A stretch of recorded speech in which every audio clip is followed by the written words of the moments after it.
ప్రత్యేక శాసనసభ సమావేశాల్లో 42% రిజర్వేషన్ అమలు చేయడానికి కామారెడ్డి డిక్లరేషన్లో ఇచ్చిన విధంగా ప్రత్యేకమైన బిల్లు ఏమన్నా తెస్తున్నారేమో ఆ బిల్లు తెచ్చి వెంటనే శాసనసభలో ఆమోదింపజేసి తద్వారా చట్టబద్ధత కల్పిస్తారేమో అని చెప్పి రాష్ట్ర వ్యాప్తంగా బలహీన వర్గాల సోదరులు కామారెడ్డి డిక్లరేషన్ చూసిన వాళ్ళు ఎదురు చూస్తూ ఉంటారు. కానీ ముఖ్యమంత్రి గారు ఏం చేస్తున్నారు సార్? ఇక్కడ లేచి ఓ 4 పేర్లు చదివి, అధ్యక్ష మీ ప్రభుత్వం మీద ప్రజలకు నమ్మకం లేదు. ఎందుకంటే రేవంత్ రెడ్డి గారు మీరే చెప్పినారు, సమగ్ర కుటుంబ సర్వే జరిగినప్పుడు తమరిచ్చిన ఉపన్యాసమే మొత్తం యూట్యూబ్లో ఉంది, అన్ని టీవీలలో ఉంది. ఏమన్నారు సార్ ఆ రోజు? ఆ ముఖ్యమంత్రి చెప్తాడు, సరే ఎవరు పడితే వాళ్ళు వచ్చి మీ ఇంటికి వచ్చి వివరాలు అడిగితే ఇచ్చేస్తారా, అవలగాలు దివానాగాలు ఇచ్చేస్తారా అని మాట్లాడింది రేవంత్ రెడ్డి గారు, మేం కాదు. మీరు చెప్పిన మాటలనే ఎన్యూమరేటర్లకు చూపెట్టి చెప్పినారు, మేము ఇయ్యము మీకు వివరాలు, 57 రకాల వివరాలు అడుగుతున్నారు, ఎట్లిస్తాము మీరే అన్నారు ఆనాడు. ఎవరు పడితే వాళ్ళకి ఇచ్చేస్తామా వివరాలు అని మాట్లాడింది, అదే చూపెట్టి అడిగింది. అధ్యక్ష వాస్తవం ఏంటంటే అధ్యక్ష, సమగ్ర కుటుంబ సర్వే 2014లో జరిగింది. శాంతికుమారి గారు ఉన్నారు, రామకృష్ణారావు గారు ఉన్నారు, సందీప్ కుమార్ సుల్తానియా గారు ఉన్నారు. అప్పుడు ఇదే అధికారుల అధ్యక్ష, అప్పుడెవరు వేరే వాళ్ళు లేరు. Samagra Kutumba survey, I'm saying this on record, I worked as a minister for 9.5 years. Yes, చేసింది మొత్తం ప్రభుత్వ అధికారులే, చేపించింది ప్రభుత్వమే. Yes, it is an official document. అందులో ఖచ్చితంగా మేము ఓపెన్గా వెబ్సైట్లోనే పెట్టినాం, అసెంబ్లీలో కాదు, చాటుమాటుకు కాదు, పారదర్శకంగా వెబ్సైట్ పెట్టాం. ఆ వెబ్సైట్లోంచే పాయల్ శంకర్ గారు తీసుకున్నారు.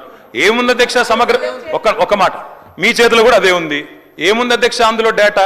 తేడా ఏంటంటే కేసీఆర్ గారి ప్రభుత్వానికి కాంగ్రెస్ ప్రభుత్వానికి అధ్యక్ష, సమగ్ర కుటుంబ సర్వేలో పాల్గొన్న కుటుంబాల సంఖ్య 1,03,00,000 కుటుంబాల అధ్యక్ష, 1,03,95,000. మొత్తం పాల్గొన్న ప్రజలు 3,68,00,000. 3,68,00,000 జరిగింది ఒక్క రోజులో, 24 గంటల్లో రాష్ట్ర వ్యాప్తంగా ప్రతి ఇంటిని ఎన్యూమరేట్ చేసి అద్భుతంగా, అత్యద్భుతంగా చేసినాం మేము.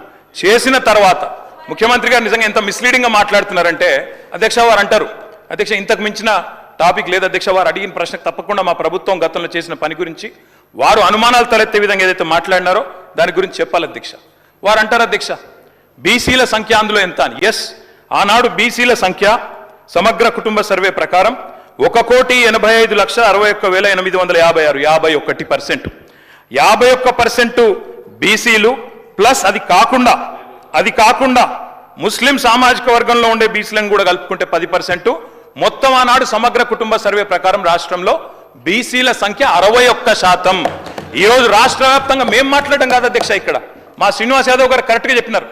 మీ కాంగ్రెస్ పార్టీ ఎమ్మెల్సీ చెప్తున్నాడు బయట, దీన్ని తగలబెట్టండి, ఇంకా ఆయన గలీజ్గా మాట్లాడింది నా మాట అన్న, తగలబెట్టండి అన్నాడు. దీన్ని తగలబెట్టండి, ఈ నివేదికను తప్పుల తడక అని కాంగ్రెస్ పార్టీ ఎమ్మెల్సీ చెప్తున్నాడు, మేం కాదు. రాష్ట్ర వ్యాప్తంగా బలహీన వర్గాల సంఘాలు చెప్తున్నాయి.